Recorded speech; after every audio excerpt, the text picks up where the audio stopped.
સમાચાર અત્યારે સામે આવી રહ્યા છે સાબરકાંઠાથી। સાબરકાંઠાની ખેડબ્રહ્મા નગરપાલિકાને મળ્યા નવા પ્રમુખ। 2 વર્ષના વહીવટદાર શાસન બાદ યોજાઈ હતી ચૂંટણીઓ। 2 ટર્મ બાદ ભાજપને ખેડબ્રહ્મા પાલિકામાં મળી છે બહુમતી। ભારતીય જનતા પાર્ટીએ આદિવાસી મહિલા પ્રિયંકાબેન ખરાડીને આપી 2.5 વર્ષની સુકાન। પાલિકામાં વોર્ડ નંબર 2 માંથી વિજયી બન્યા છે પ્રિયંકાબેન ખરાડી મહિલા ઉમેદવાર। નારી શક્તિની પહેલ વચ્ચે મહિલા ઉમેદવારને પ્રમુખની જવાબદારીઓ મળતા ખુશી।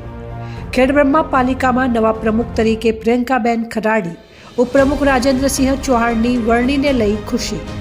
ચંદ્રશેખર ભાવસાર, ખબર વડાલી, ખેડબ્રહ્મા। ભારતીય જનતા પાર્ટીનો આજ રોજ મને પ્રમુખનું મેન્ડેટ આપ્યું છે એ માટે એમનો ખૂબ ખૂબ આભાર માનું છું। સૌપ્રથમ માનનીય વડાપ્રધાન શ્રી નરેન્દ્ર મોદી સાહેબનો હૃદયપૂર્વક આભાર માનું છું। પ્રદેશ પ્રમુખ શ્રી CR પાટીલ સાહેબ, રત્નાકરજી અને મહામંત્રી શ્રી રજનીભાઈ પટેલ સાહેબ, પૂરી ટીમ મોવડી મંડળનો હું હૃદયથી આભાર માનું છું।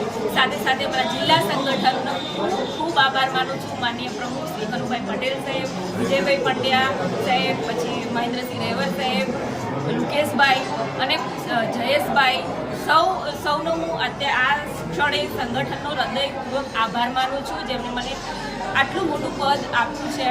એ સાથે સાથે ખેડબ્રહ્માના શહેર પ્રમુખ બ્રિજેશભાઈ બારોટ, અશ્વિનભાઈ કોટવાલ સાહેબ, બ્રિજેશભાઈ પટેલ અને સૌ મોવડી મંડળથી લઈ અને અહીંયા ખેડબ્રહ્મા શહેરના સૌનો કાર્યકર્તાઓનો, મતદાતાઓ, ખેડબ્રહ્માના સૌનો હું હૃદયપૂર્વક આભાર માનું છું અને મને જે જવાબદારી પાર્ટીએ આપી છે એ પાર્ટીને હું નિષ્ઠાપૂર્વક નિભાવીશ।